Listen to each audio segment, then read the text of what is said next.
All right, I'm here again with Chase Andrews, Terminus Wake Park. Yes, sir. I keep wanting to say Wakeboard Park, but it's Wake Park. Wake Park. Chase, we spent almost pretty much the entire day here today, and you guys have just like this amazing, first of all, beautiful location, beautiful park, but it's a beautiful community that you built, and it's just top of mind because I just watched what was going on, and I had no idea that you guys were doing this. Can you speak to what was just happening and what you're doing to influence and help children? Yeah, absolutely. So I set out with a vision truly just to create a wakeboard park, and thought that I wanted to really just share my passion for water sports to people. But as throughout the last decade, I've really learned more. My reason for being here is to be a mentor, like to all the kids, to even the young adults. Most of our hires are in their teens. A lot of them, like our oldest hires, are in their low 20s, and those are like our managers. So there's just such life lessons to learn.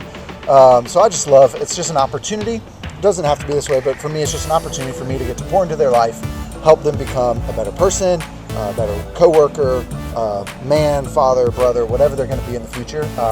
And sometimes it starts really young. So we got a bunch of young kids. We just did our Wake Well ministry that we have. So every Wednesday we get together, we do a Wake Well program. We get together, do a quick little Bible study with whoever wants to come, show up.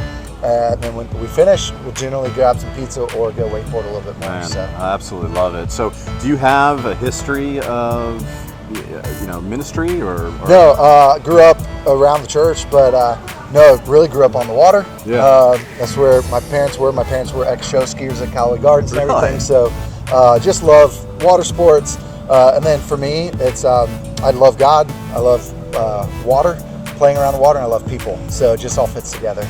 Well, I didn't know this. I mean, you just touched on it. So they were show skiers at Callaway Gardens back. What is that's down south, like southeast of LaGrange, yes, sir. right? Yep, so. Yep.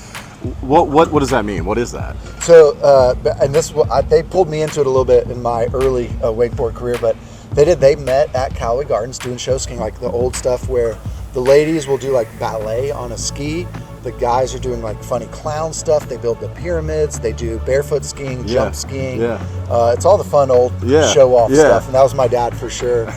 So they did Wisconsin Dells, Tommy Bartlett show, Cypress. My entire family, aunts and uncles, everybody were show skiers growing up. Wow, that's crazy. Yeah. So, like, to me, I envision the great outdoors with John Candy and Dan Aykroyd. They were like the Poconos. I didn't realize. It's funny. I just never thought of that being down south for whatever reason. I have no idea why. There were a few. Callaway was like Georgia's. Cypress was the main Florida show. Right. Callaway stopped their ski show, but they still do the Masters ski tournament. They still do a bunch of stuff on Lake Robin, but there's just a passion for water sports in my family kind of just passed through to me, and it's my opportunity now to get to pass that on to others. So. And I've seen some videos. You're passing it along to your son and your daughters, right? So you've had, at least the photos or video I saw. I mean, he's real young when you had him out. I don't know how recent that was. Man, at 6 months he was riding with me, not riding by himself, but I took him on some laps. And then we started pulling him at like a year of age, just like dragging him in the water by hand.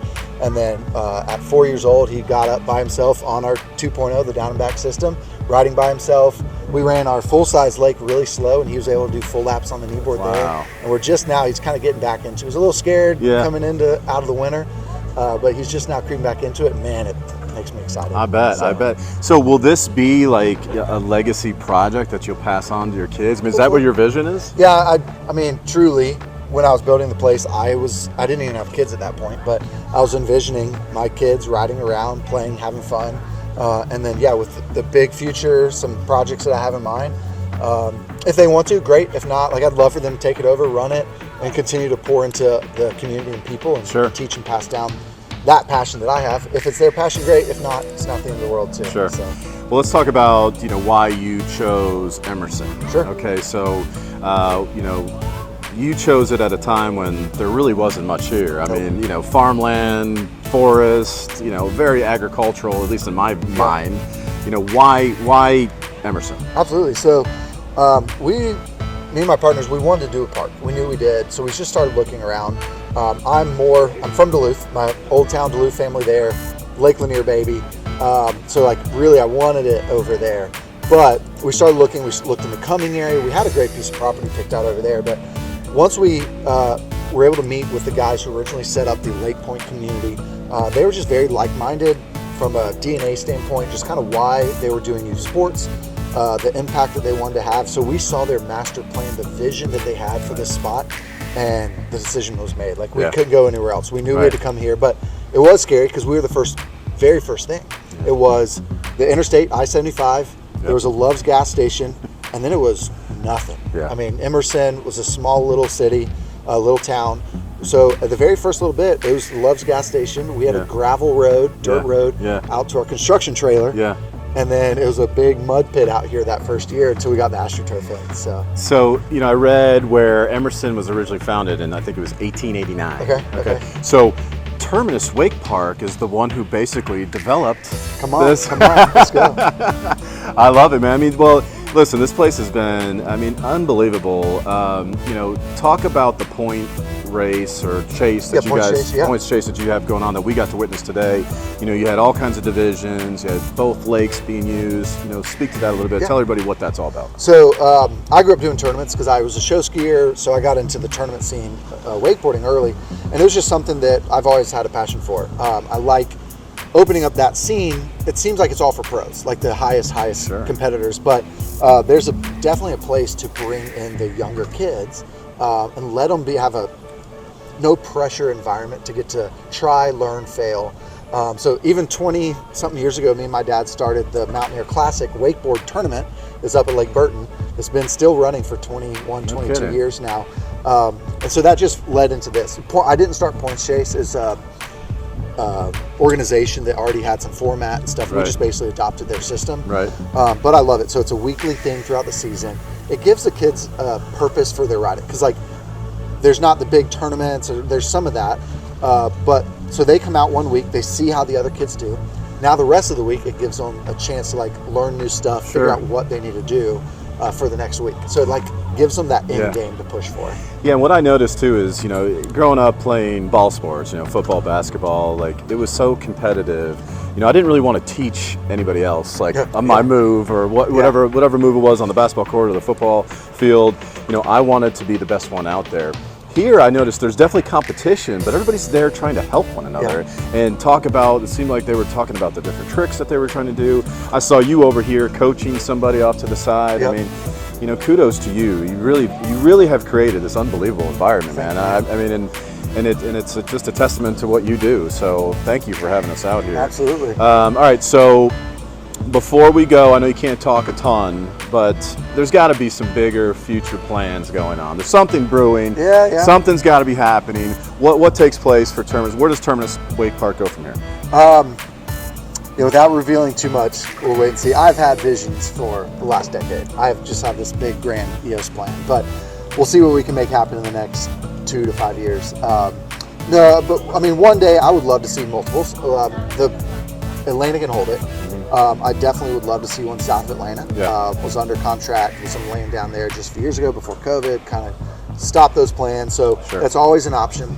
But I really would love to see that, maybe a Chattanooga something one day. There's no actual contracts written or anything done. I see there's a vision and a form that would work where you have multiples of these. And then even on property, I just have some fun ideas that it just makes it better for the community, for the customers that we already have coming out here. It's going to provide more fun things for them to do.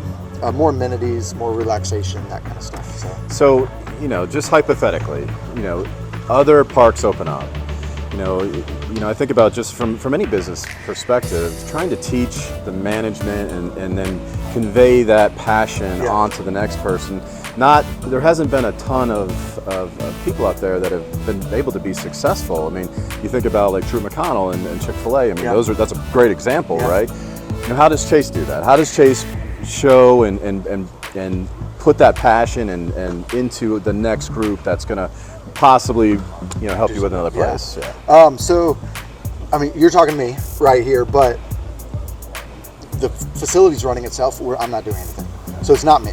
It's truly the staff. It's the other managers. It's their willingness to want to do something.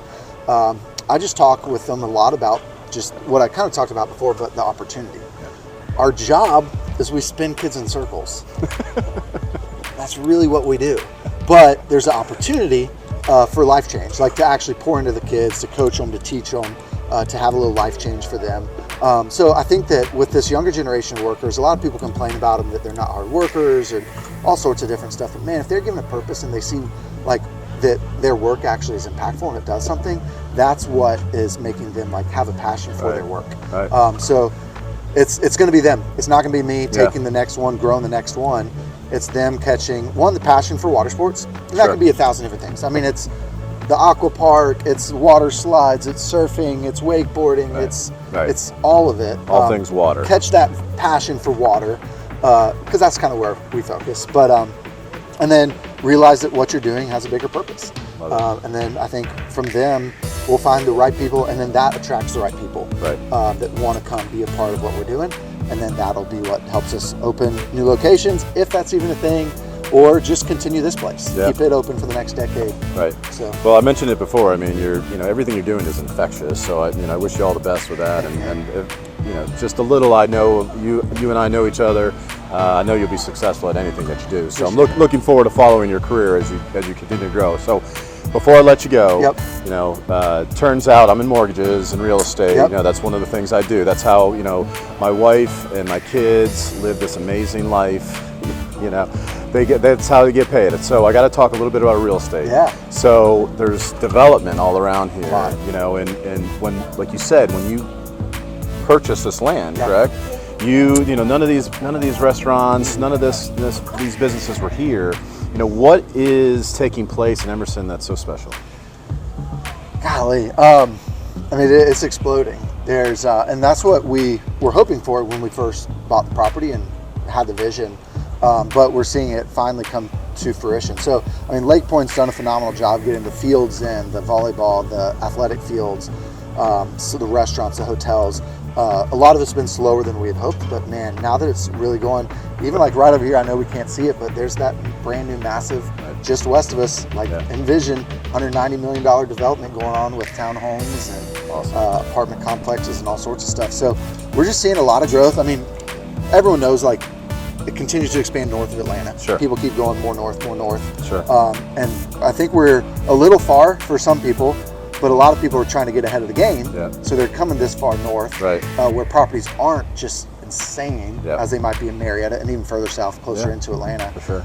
So yeah, we just see little plots around. A lot of businesses are flocking to this area. There's just so many things that, I didn't even know about this insanely massive development, literally my neighbor, until I saw bulldozers moving around. So there's just a lot of action happening right now. What about, second homes, investment properties, short-term rentals? I mean, are you seeing that in this area? We are, because via Lake Point, a little bit from us, but there's a lot of people that travel and then they don't necessarily want to stay at the hotel. So they're doing a lot of the Airbnbs, second homes, all that kind of stuff. Anywhere around Lake Altoona, north of us, even out into Rome, a lot of these baseball teams, they come in with so many people. They're willing to spend money. So the people that at least I know that do have those, and they intentionally bought them for that reason, are doing really well. They're getting the rentals that they're hoping for. And so I see a lot more of that continue to happen as developments continue to come. Yeah, it's sort of a slippery slope, right? You want to see that, you want people to be successful, but at the same time, we're trying to push home ownership and affordability. So yeah, it's a tough balance for sure.